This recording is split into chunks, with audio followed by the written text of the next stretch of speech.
கர்த்தரை ஆராதிக்கிற தேவ பிள்ளையே, உன் மூலமா நிறைய வார்னிங்க கர்த்தர் கொடுத்துட்டார். ஆனாலும் உனக்கு விரோதமாய் சத்துரு எழும்புறானா?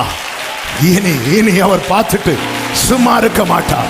நிறைய வார்னிங், நிறைய வார்னிங், நிறைய வார்னிங்.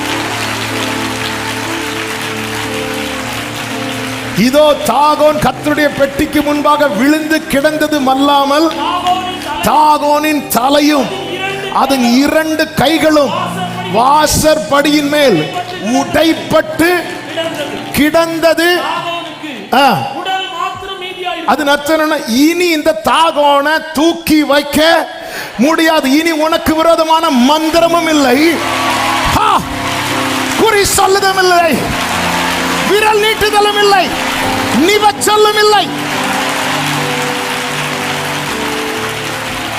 அது மட்டும் இல்ல, அடுத்த வசனம் ஆதலால் இந்நாள் வரைக்கும் தாகோனின் பூஜாசாரிகளும் பிரவேசிக்கிற யாவரும் அந்த அஸ்தோத்தில் இருக்கிற இனி அந்த வாசற்படிய இனி யாரும் மிதிக்காத அளவுக்கு கர்த்தர் ஒரு யுத்தத்தை உங்க குடும்பத்தில் நீங்க மட்டும் கர்த்தருடைய பிரசன்னத்தை சுமக்கிறவங்களா இருந்தீங்க. கர்த்தர் அநேக அநேக அநேக அநேக அநேக வாசல்களை பூட்டி போடுகிறார். பராக்கிரமசாலியாய் கைகளை உயர்த்தி ஆமென் சொல்லுங்க பார்க்கலாம். இப்பொழுது அப்படியே கைகளை உயர்த்தி. சில வீட்டில் ஒரு நபர் மட்டும் ரட்சிக்கப்பட்டவங்க போராடி கொண்டிருக்கிறார்கள். அவர்களுக்காக செபிக்க ஏவப்படுகிறேன்.